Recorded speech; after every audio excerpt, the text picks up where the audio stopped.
And I'm going to say the emphasis, instead of balancing one's time, is balancing one's priorities. If it is an absolute mandatory thing high on the list to get X, Y, and Z done, and those are related to things other than work, that doesn't negate the fact that they're important. But it's not that I'm trying to ration my time. I'm trying to ration my priorities on things that certainly are work related, but they're also related to other parts of my life.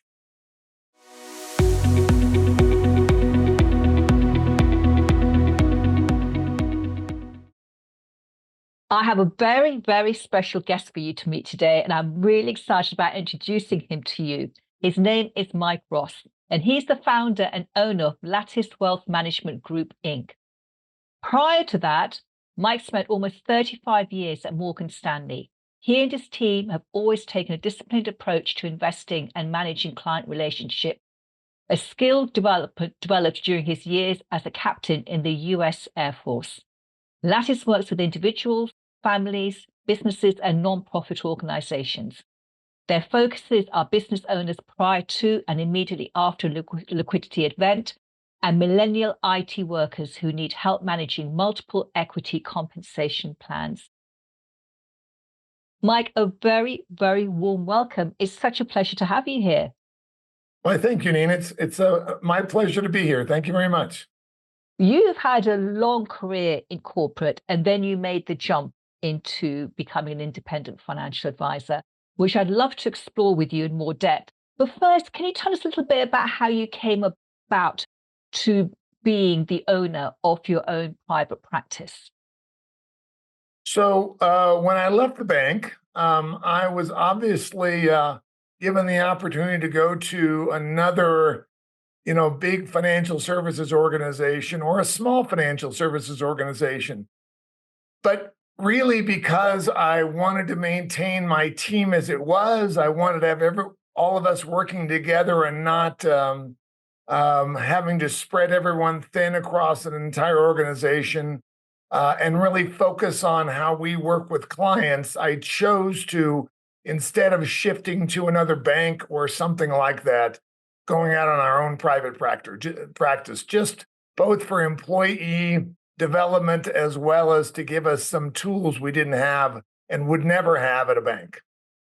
That's a big transition to make from being employed to becoming your own person, doing your own thing, running your own practice. What was the mindset around that? Is this something that you struggled with doing, or did it come very easily to you to make that transition? Well, throughout all those years, and frankly, through regulatory creep, um, my colleagues that work at the larger financial institutions have an ever shrinking array of tools they can use to work with clients.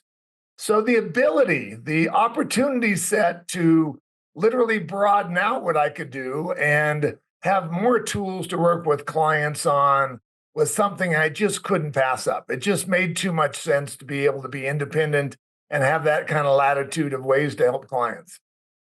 So you jumped at the opportunity to be able to do your way with the best tools you could possibly have. Well, and also, I have a lot more flexibility in terms of how I am compensated. I have different approaches with different people that kind of meet their needs better. So clearly it was the tools, because again, when you work for a large financial institution, you're constrained by what their management teams and staff think you need. Whereas when you're on your own, you have this broad array of different choices on tools to use and approaches to take in your work. So it just gave us a ton of flexibility to better tailor our services to the clients we wanted to work with. That makes absolute sense. When you decided to make this big change and start up your own practice, did you feel any fear around doing that? And if you did, how did you deal with that? I felt fear every day when I woke up. I can remember. So one of the mentors while I was at Smith Barney that I always revered was a gentleman by the name of Sandy Weil, who is a legend on Wall Street in so many different ways. And he did so many things to empower both financial advisors and their clients. And I remember a quote by Sandy where he said, I might go to bed feeling depressed about things, but I always wake up an optimist. And my flip side of that is I would wake up and say, wait a minute, how's all this stuff going to work out? But by the time I got fully engaged in the day and I was talking to clients, that was such an energizing thing that by the end of the day, I felt better as opposed to at the beginning of the day. So I would say that it was the intensity around client conversations that kind of got me through the brick wall of moving everybody, because they were by and large incredibly enthused about the decision. Wonderful. And mindset isn't something that's discussed regularly in the financial advisory world. Why do you think that mindset is such an important piece for the success of advisors? Well, my opinion is that we're all given the same set of tools, and how we use them, how we choose to use them, is a function of our determination, our sense of mission, and both of those really constitute mindset. That determination that we're going to finish the job we started, that enthusiasm around solving client problems. When you go into it with that, there's a dimension of humility to that, and there's a dimension of intensity to it. When you go into the situation with, I need to, these clients have this set of problems, and it's up to me to solve them. I would say that that requires a bit of a leadership role. Not much is talked about with financial advisors and leadership, but these people, the clients you work with, are looking to you to set the pace, to make sure that they achieve the goals they set up with. So you own a leadership role, and you need to step into those shoes and be the leader and kind of drive them to the solutions that they seek. So I would say the mindset is one of, I have a responsibility to get these clients, as well as staff, quite frankly, to a certain level of comfort. And if it doesn't happen, then I'm going to leave them in a vacuum. So I would say that responsibility toward leadership is a really important facet. Yeah, that makes absolute sense. You mentioned determination as well, determination to make sure you finish the job. Now, that job can be a number of things in a financial advisor's world. It can be finishing the job, in terms of looking after the client. But it can also mean finishing the job in terms of finishing a marketing strategy off and seeing it through to the end. And I know from working with financial advisors that one of their big challenges is around not finishing things. One financial advisor said, I've got many half-built bridges in terms of marketing strategies. And then he felt he didn't have enough leads because he wasn't marketing efficiently and consistently. So there's a fear with some financial advisors, isn't there, that if they were to market themselves and put themselves out there, they will be open to rejection, that they may be people who aren't interested in working with them. They may find that, they haven't got the business that they actually want. They can't market effectively. They don't know how to do it. They're scared of putting themselves out there. So there is a fear around marketing in some areas. Is that something that you've ever encountered? Well, in your description, you hit upon something that is the Achilles heel of anyone when they're doing marketing. And that is, number one, you need to focus the marketing towards something, towards some differentiator. And, the challenge you face is, as you learn more skills, as you deal with different people in different situations, some of that evolves. I'm reminded of a quote. I think probably most of your listeners, Nina, remember one of the founders of the big technology firm Intel, by the name of Andy Grove. And I was reading his memoirs not that long ago, when one thing that stuck out at me this time when I read it was that a CEO's job is never done. You don't ever finish as a CEO. You just, at the end of the day, when you're tired, you go home and you start it again the next day. And most of the functionality around the job relates to it. Events and circumstances continue to evolve, and you just need to keep, for lack of a better term, chopping wood. You just need to focus on something. I would opine, Nina, that marketing and sales, as well as continuing education, never go away. They will evolve over time, but they never go away. And really, one of the things that I've discovered with the best financial advisors is that they, however you want to frame it, are constantly trying to learn new skill sets, because as laws change and as clients evolve, they get older, they gain wealth, they change their needs. In order to kind of keep up with them, you need to keep learning things. And the idea that you can cruise, to me, is an anathema. You just need to keep learning things. When you cease to want to learn things, that may be the time to kind of hang up your boots, so to speak. Do you ever struggle with procrastination? So I always have a list of things to do. I would show you my legal pad here, but I think it'd be kind of boring. I always have a list of things to do, and I will tell you that maybe one of my better strengths is the ability to know what my priorities are in any given day. I have right now 6 different things that I absolutely positively need to get done today. There are other things on that list that have been there for a while, but they're there until I strike them off. So I will get them done, but they are not the highest priority. So I I I probably do struggle with procrastination, but I think is that is overemphasized. I tend to think what I try to do is keep that list dynamic and make sure I have the right priorities in any given day to finish things up. And also, you've got a number of things there, which is possible. You can get 6 things done in a day.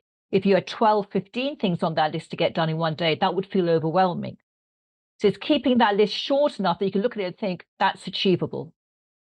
Well, and hopefully, at least this is my goal, I've prioritized them in such a way that if the last one doesn't get done, that's something I can work on tomorrow, because I got the most important ones done today.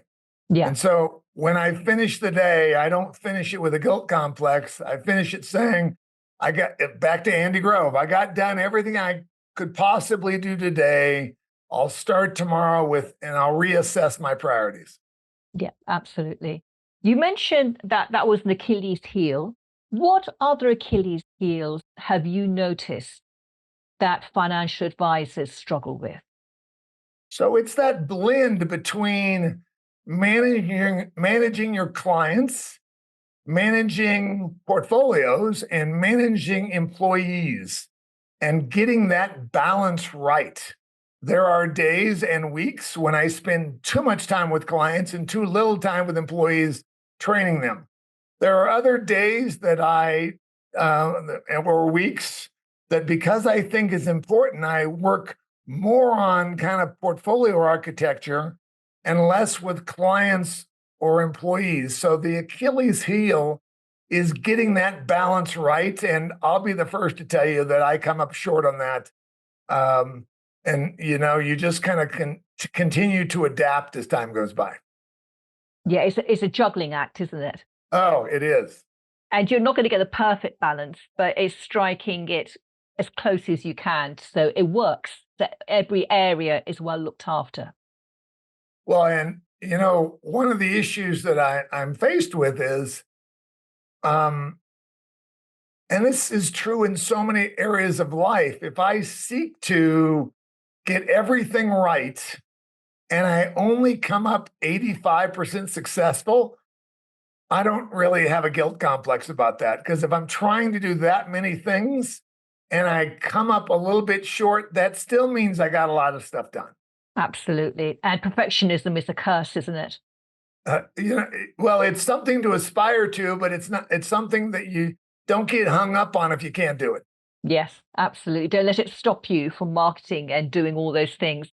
So how do you deal with stress and pressure? You're running practice, you're responsible for clients, your team, profits, etc. How do you deal with on a day-to-day basis? Well, when you look at high performance people in all aspects, be it sports, be it entertainment, be it business, I think what you discover is that they're conscious of the fact that they have to exercise. That's a vital piece of one's life. They have to eat right. That's a vital piece of one's life, and they have to get enough sleep. So it's trying to strike the right blend. I guess the other thing, Nina, is you better enjoy what you're doing. You better get up every day and say this is fun, because if you get up every day and it's sheer drudgery, maybe you ought to think about doing something else. It's interesting because you mentioned sleep, exercise, and eating well. So this is all self-care.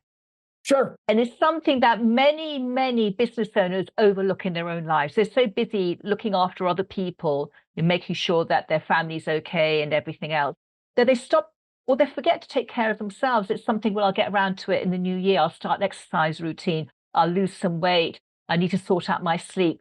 And they keep pushing it out further and further and further. But it's the most important thing because the better we're functioning, the healthier we are, the more we have to give, the more energy we have, the more focus we have. We can just be so much better every single day. So why do you think that's such a neglected part for so many entrepreneurs? Oh, I think it begins with habits in their youth. Many people, most people arguably began habits around all those kinds of things when they were young, so they don't have to relearn the habits later. I think it's and you used a term earlier on that I think fits here, which is self-awareness.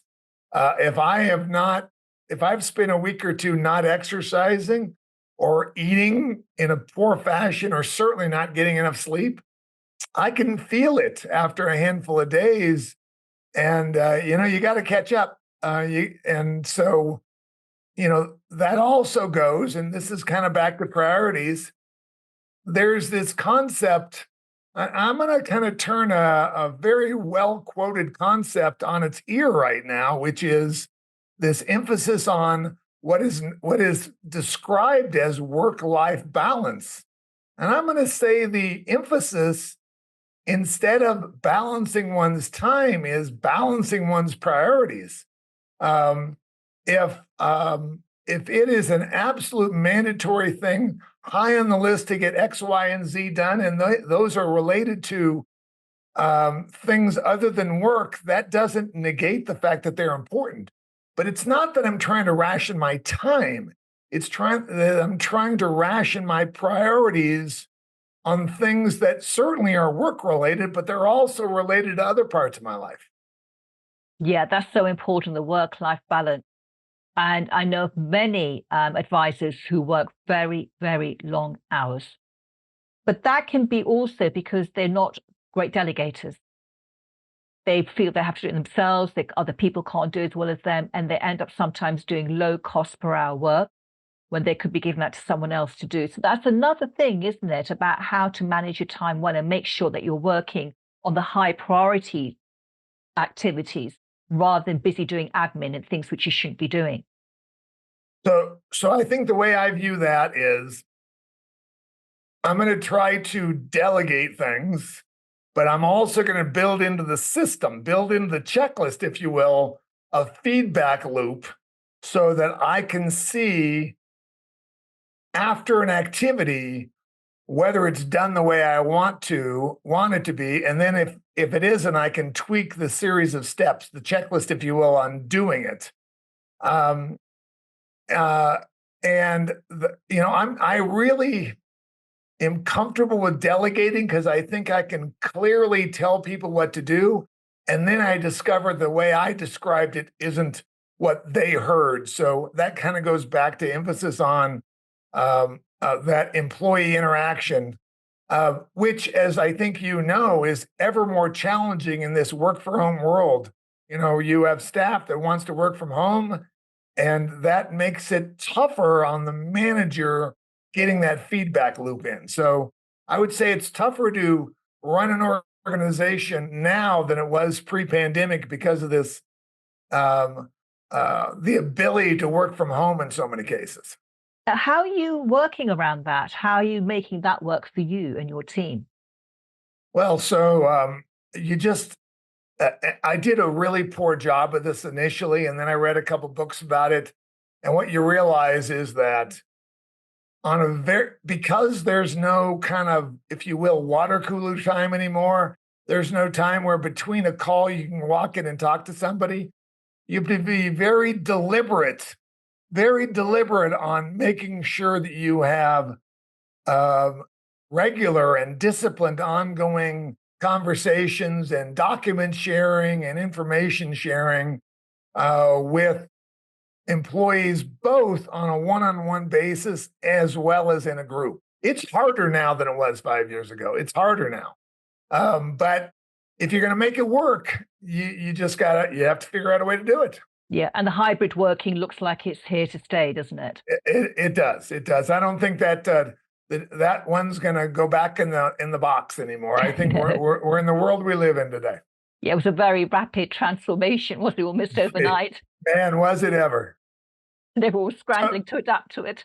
So, in so many ways, the world's, the economies, the lifestyles are getting back to where they were pre-pandemic, but there are both good things and bad that we just got to accept as part of real life again.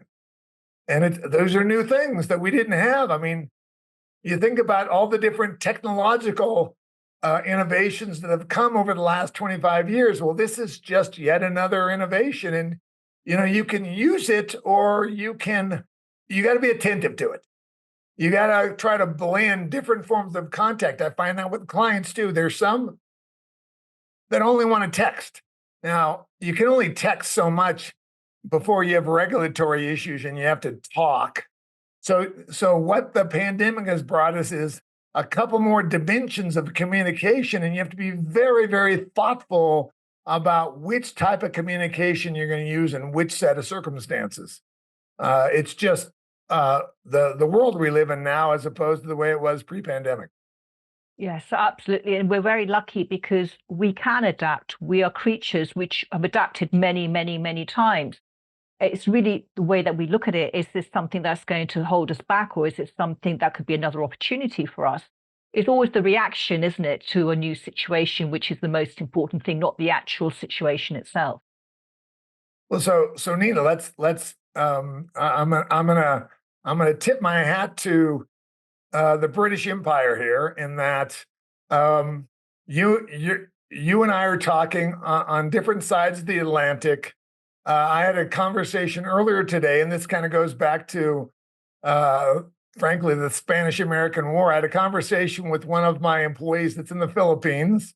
I'm working with someone in South Africa on different projects. So that's the other phenomenon that we have in this Zoom world is we're very much global as long as everyone speaks the same language. So there may have been some hardships with the British Empire, but we also got some benefits here.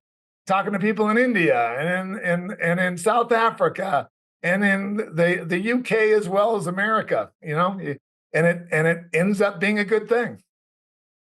So tell me, when something goes wrong, because obviously we always have curveballs coming our way, we can't control that. When there's a setback, How do you get over that? How do you pick yourself back up and keep going? Does it something throw you for a while, or do you manage to get over it quite quickly? Or how do you deal with setbacks? Well, at the risk, so so so since I was in college, I have failed at many, many things. What separates me perhaps from the next person is that in most of those cases, not all of them, but in most of those cases, I kind of pick myself back up and try it again because I kind of have my eyes on the goal in most cases. So um, failure begots another attempt, and if you really want it, you get it right over time. That hasn't helped with in me with golf, to be sure. That hasn't helped in other eye to hand coordination things.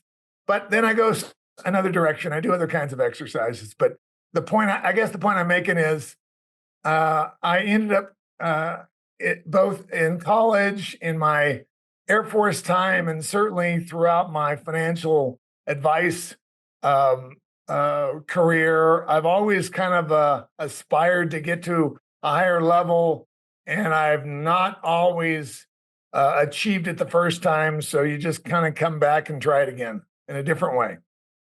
How do you view a failure? Is this something that stops you in your tracks, or as you said, you keep your eye on the goal and therefore you keep going? How do you view failure?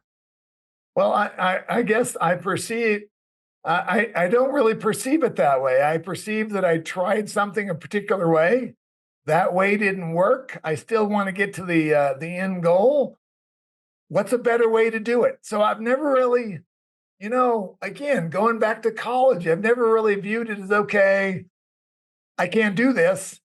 I view it as the approach I tried to take didn't work. So I need to figure out a different approach if I really want to achieve this. That's a really healthy attitude because obviously it teaches you something, it gives you data, doesn't it? So it gives you information rather than saying, don't do this again.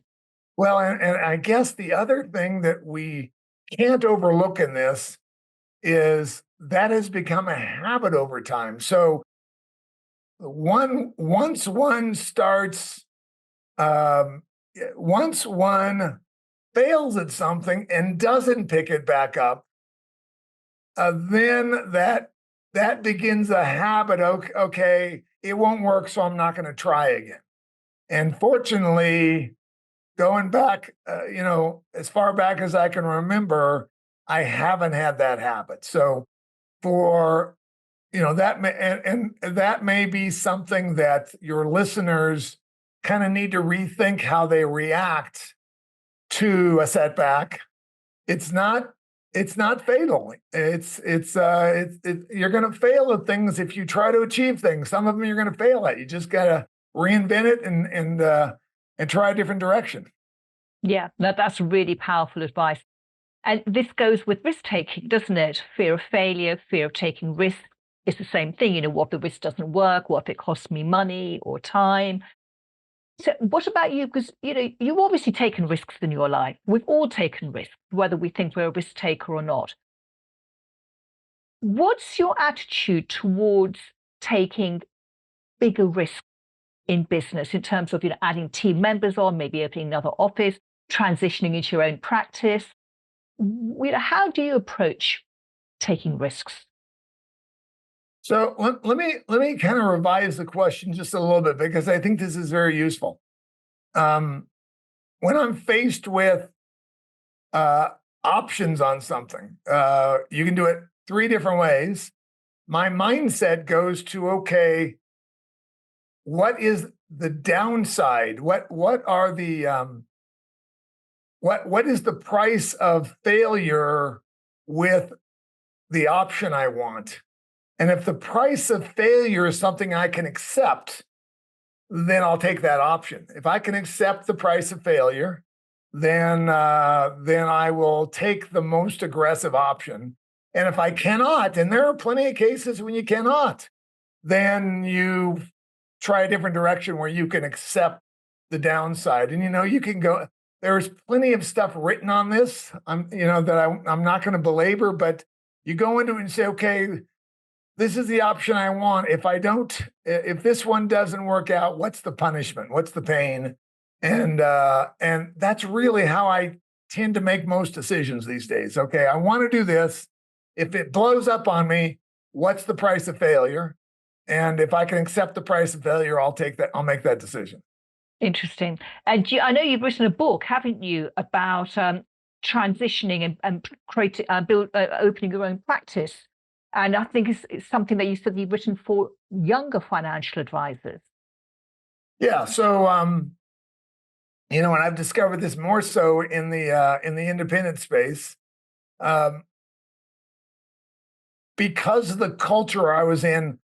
Literally dating back to the late 1990s, it was welcomed, it was embraced that the financial advisor could also be the portfolio manager, that we could actually manage stock and bond portfolios on our own. The culture of the firm back in the late 1990s into the 2000s was, as long as you can fulfill a certain amount of criteria, you can manage the portfolios yourself. So we began doing that. We continue to do that even today, and we'll continue to do it because I think there's advantages to it. But as I look for successors, as I look for young financial advisors, I need them to be able to embrace the ability to, in addition to providing financial advice, also be comfortable with managing client stock and bond portfolios. So I wrote a book began in the summer of 2021. It was published in 2022. It was a bestseller within that niche. And the fun part of it is I was suggesting that many of the things that people depend on in terms of how they manage clients' portfolios were in fact dated. They were no longer valid. So that's why I named it The False Hope of Global Diversification, Confessions of a Portfolio Management Maverick. The book was great. It was cathartic. I enjoyed writing it. I've used it on many, many occasions. What I would encourage every financial advisor to do is to think through where their practice is differentiated versus their peers and do the same thing. It's not that expensive to write a book, and it's way better than a business card. So I'd encourage any of your listeners to, and I'm happy to talk to them about it. Easiest way to get a hold of me is find me on LinkedIn and message me there. But my larger point is, it was a lot of work to do. It was cathartic, but it also kind of focused me on the key goals that I'm trying to achieve as a financial advisor. Really, really great advice. In terms of what you've learned so far in life, what would you say is the biggest lesson that life has taught you so far? Number one, set your priorities. But number two, on a regular basis, rethink your priorities. So number one, and it doesn't have to be like we're in the middle of December now, we're at the holidays. It doesn't have to be a New Year's resolution kind of thing. But as you gather more data and as you find things that conflict with what you believe, reset your priorities if you need to. But focus on goals. Those goals lead to priorities in terms of activities, and then keep track. Keep track. I literally did. It's Monday, so I literally this morning updated how we sit in terms of asset levels and in terms of numbers of accounts and things like that. So keep track of the metrics around it, but set your goals. I have a couple goals on a 3x5 card taped to my monitor, and I look at those every day. But don't be afraid to, as new information comes in, reset the goals, because life teaches you things about what you're trying to do, and maybe those goals aren't going to apply at some time in the future. So don't be afraid to reset them, but always kind of move towards certain goals. That's a great point. Have clear goals. Many people don't have clear goals. They have this fuzzy notion in their head about what they may want. If you don't have clear goals, then you don't know where you're going. There isn't a clear direction of travel. So I would completely back you up on that. Have clear goals, sit down and think about what you really want, not what society wants for you or your parents or your peer group want for you, what you truly, truly want for yourself in your life. And again, as the years go by, the months go by, you gather new information. Don't be afraid of revising those goals, but always have something you're driving toward. Wonderful. Thank you.